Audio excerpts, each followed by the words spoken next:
Hello again guys, welcome back to another Big Al Devlin video.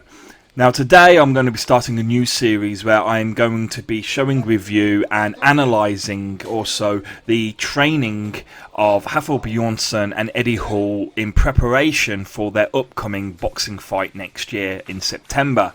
Now what we're going to start off with is videos like this where we look at what they were able to do in the past, what they have proven is their base level, if you wish, and from here we'll then progress, do side-by-side comparisons, and obviously I'll share with you brand new footage which both strongmen are releasing on their own YouTube channels and social media.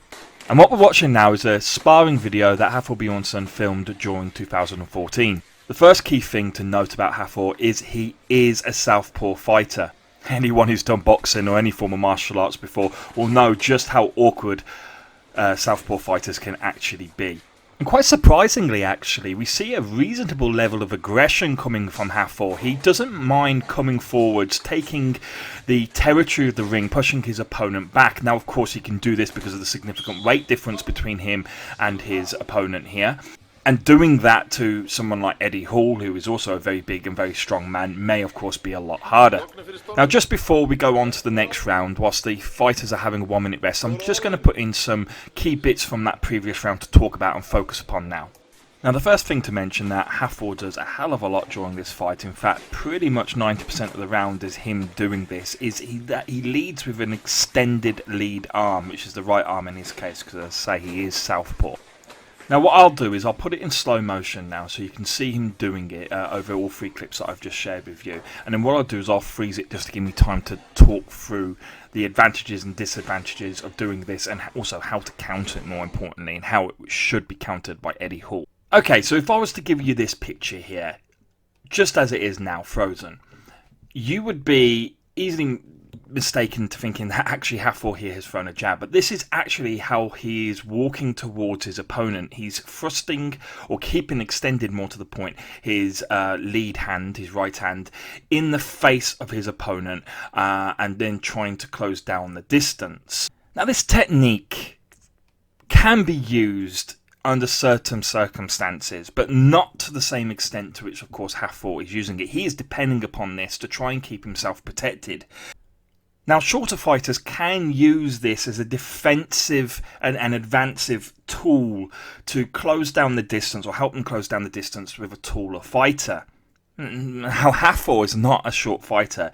He's taller than his opponent here, and he's a very tall man. Now, he's going to be way taller than Eddie Hall. He's got about 7 inches on Eddie Hall. This is not a technique that you would want to use as a taller man necessarily. The only exception to it that I can think of off the top of my head is for fighters who are like, for example, Thomas Hitman Hearns. In fact, having his lead arm extended was one of his signature moves. However, he didn't really advance with it, and it was only done intermittently. And what he would do is he'd place his lead hand out as almost, I suppose, a rangefinder, if anything, and he would use it to block off your sight. So he'd put it into your face so you can't see what he's about to do, and he would follow it up with a very, very fast and precise cross.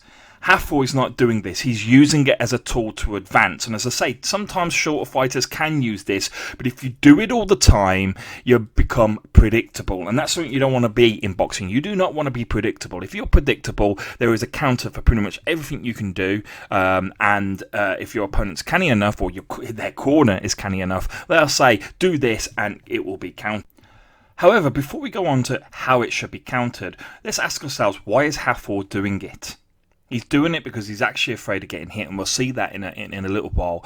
Another bad habit he has. He is afraid of getting hit, whether he admits it or not. At least at the subconscious level, he does not want to be hit specifically in the face. He does not want to take a head strike, and you find typically that fighters who are a little bit lack a little bit of experience, and as I say, are afraid of getting hit, not used to getting hit so much, will do this because they feel protected when they do it. However, as we'll learn now, there is a very effective technique to counter this. Also, one last note, a lot of boxers who lack head movement also do this also because they can't get the head out of the way. They'd rather just put a kind of blockage in the way, essentially. Right, so I've taken us back to our original frozen image, and this is the reason I've taken us back to this shows perfectly how we could counter this. So if you think about what would you do in this situation if you were Hafthor's opponent, well, all you have to do is essentially do a little bit of a sort of shifting your body weight action. So you do a little bit of a bob and a weave and try to get underneath that hand. Now, in this case, Hafthor is so strong and coming at you quite quickly, it's going to be fairly hard to do to some degree because he's just going to shift you off balance by pushing his hand into your face. But it's not that hard to slip under, especially someone who's reasonably experienced with it. You just slip underneath that hand, and what happens is once you're past that hand, he has literally zero defense for his body. You can see his entire right torso is exposed. And this is where you would do some serious damage. So you do like a kind of barbell weave, as I say, a slip underneath his arm, and you would take a step forwards. As you do so, you would throw a big body hook to either the belly or to the back of the ribs. Either one is going to be debilitating, and you don't just throw one, you throw as many as you can. Now, typically in this situation, a fighter who is using this sort of technique because, as I say, they're inexperienced, will start to panic. They think they are protecting their head, and all of a sudden they're getting a load of body blows. And body blows, believe it or not, in my opinion, hurt more than head blows. When you take them properly, they do so much more damage, and they certainly whinge. They're a different type of pain, and they're very hard to resist. And so if Hafthor was to take a big body blow or a couple of big body blows, which is very easy to do, as I say, but in the way that in the manner in which he exposes himself, then what he would do is he would panic and he would bring his lead arm down to protect himself. Now, that in its own right is not necessarily a bad thing, as long as he brought his arm back to a reasonable position where he still has coverage of the head, but is covering his body at the same time. And of course, really what you should do is really move with it as well and get out of range of your opponent and back to a range where you're happy. But people like this, as I say, like how Hafthor is suggesting his fight style is, would panic and lower his right arm to a point where he's completely covering the body, but then exposing his head. So what you're doing is you're going in, you're attacking the body, damaging the body until he basically makes a mistake, brings his arm down too low, and that's when you come in with a massive swing, like a hook or an uppercut to the head. Mike Tyson exemplified this technique with his peekaboo technique. He would come in, rough you up, good, close and personal in your ribs, but he would use that really just not to take you down. Yes, okay, it would do damage, and that's a bonus, right? But the reason he's hitting you in the body is to draw your guard down, to be able to strike you in the head. And, let's face it, Mike Tyson was a very good fighter, right? He knew exactly what he was doing. And so this technique is particularly effective. Another thing you can do is, as they're advancing with their hand like that, before they get up into your face, is to do basically the same thing, but it's a typical counter to a jab, for example, would normally be a right cross to the body. So with as I say, it's a little bit more awkward with southpaw fighters, but essentially you could just jab underneath his hand because that hand's not coming at you at speed. Even if it connects with your face, all it is a push essentially. So you could just literally go full forwards, cover your chin, let it bounce off your glove, essentially off your backhand, and throw in a big jab or uppercut sort of body blow to, again, Hafthor's ribs, and that would make him then hesitate to do what he is doing. And seeing that his whole fighting technique in this video, as you'll see, is based around that extended arm, he would then start to panic and really not know really what to do, and he may continue doing it, and in which case you keep picking him off the same way every time. You vary it up a little bit, obviously, to say, because you don't want to be predictable, but you can do some serious damage. So Hafthor needs to fix this if he doesn't want to be picked out on it. Now, this is actually a point where thrusting your hand into your opponent's face is actually in somewhat a good thing to do. And that is when the opponent is against the ropes. As what you're doing is essentially you're pinning them in place. Now, you've got to be careful, because if your hand goes to the back of their head, then you're holding them, and that is, of course, an illegal move in boxing. So you can't hold them there, but you can pin them there like he's doing here, as you can see. Now, you did see obviously his opponent slip out of it, and that's what I'm talking about. Slipping underneath or away from that extended arm isn't particularly difficult to do, and if this his opponent was a little bit more aggressive, a little bit more confident in their own attack, Hafthor would be in serious trouble here. Let's finish on just a couple of other things that Hafthor's doing to some degree in a positive manner, although he's kind of messing it up at the same time. And that is here, where he gets into a certain distance and feels unsafe or uncomfortable, or it feels as like he wants to lower the pressure down. He does a step away. Now, Jack Dempsey used to do this, and it was called the Dempsey step away, okay? And it is a great technique, especially for fighters who fight up close and personal, to rough up their opponent, at a close range, and then when blows are starting to come back, you just walk away out of the distance of any return counter strikes. It can really throw off the balance and the pacing of your opponent very effectively. However, Hafthor is not doing this in a very good way, and he's not doing it on purpose. He's not doing it tactically. He's doing it, as we can see from these clips that I've put up, because he is afraid, because he's turning his head away from his opponent. Now, in the slow motion ones, you'll notice that as he turns his head away, he literally cannot see his opponent. And if his opponent, who is either holding back or just simply is almost too afraid to advance on Hafthor, or doesn't want to hurt him, I don't know what it is, but if his opponent actually had that kind of killer instinct, he would just close down the distance whilst Hafthor has his head turned away, and not give a shit basically about hitting Hafthor on the head, which is what Hafthor's concerned about, and again just come up and rough him up good and proper to the ribs and to the body. So as I say, this is something which is kind of good to work on. I mean, if he can refine this technique where he's using it tactically, great, but we'll see where he can go with it. Now, this is definitely one thing that I do like that Hafthor did during that first round, and it's really taken advantage of the fact he's a big, strong guy, right? And that is when he's up close here, he actually holds and pins the arm of his opponent, keeping them from getting away and trying to open them up, and as he comes in with a kind of left uppercut, it's effective, it's good. I hope he works on this, because this could suit him and certainly would help him for when Eddie Hall closes the distance and gets closer. Being the shorter fighter, that's probably what Eddie's going to have to do, but this would be a good defense to just shut down the fight and control the pace and stop Eddie really ripping into him when things do get a little bit too close for Hafthor to be able to handle. Okay, so that's enough analysis of round one. Let's go into round two.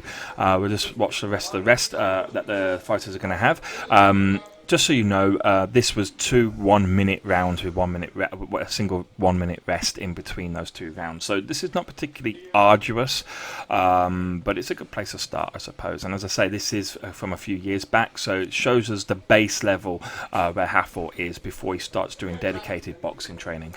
Alright, so let's get round 2 started. So we actually just saw an illegal hammer punch there to the back of Hafthor's opponent.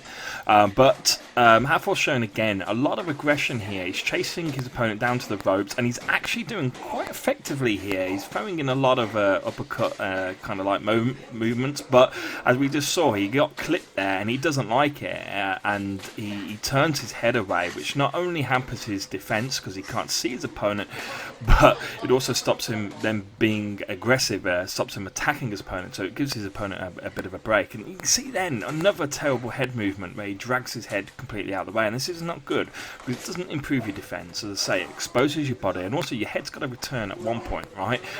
From that stupid position you just put it in, back to the sort of rest position, and when you bring it back, your opponent knows it's coming back sooner or later. He's going to pop it off if he's got anything about him. Hafthor looks hurt here. He's taken a couple of punches to the face, to the jaw, and to the nose, and he was backing off into the corner. It's the end of the 1 minute though. I think if that had gone 2 minutes or even 3 minutes, Hafthor would have been in trouble, even from a lesser opponent. But let's talk in detail a little bit of the things that I couldn't cover whilst talking through that round. So in my opinion, the second round was actually a better round for Hafthor, although at the end he was very much put onto the back foot and potentially could have got hurt. the way that he was defending himself and the way that his opponent was starting to dominate him. But we see here, actually, he was doing particularly well at attacking his opponent. Now, I say he was doing well at attacking his opponent, but he was not doing well in regards to damaging his opponent. The key difference. Now, we see Hafthor's got a lot of aggression there, and he's throwing a lot of big punches. You can see the effort he's putting into them. But that's the problem. He's putting so much effort that basically he's taking a lot of the impact away. The key to throwing a powerful punch in boxing is technique, and it is about getting as much body weight behind your punches as possible, which comes from your technique. It comes from getting the hip and the shoulder essentially behind your punches, and it comes from essentially the position of your footwork. Hafthor doesn't have this. Instead, he's actually doing really what comes natural to him, and that is, he's a strong man, right? And I'm a weightlifter myself and a boxer, so I know the difference, right? He's basically trying to throw a punch in the same way that you lift a weight, and that is with a lot of tension and a lot of force and power behind it. But he's, as I say, he's trying to use his muscles, basically. He's trying to use the power of his arms to throw a powerful punch, and that will never produce a very strong punch. Now, in his case, yes, he's so big and so strong, it's still going to do some damage, but you can see he doesn't really rattle his opponent at all, and his opponent's quite a lot smaller than him. So this is not good. I mean, a man of Hafthor's size should be ripping someone like this to pieces within seconds if he knew how to throw a punch correctly, and as you can see, he simply cannot. So really what Hafthor needs to do here is just learn to relax. He needs to let the punches come out with a nice flow, and he needs to let the punches do their damage through both speed and technique. As I said, they kind of come in hand, but speed, technique and body weight.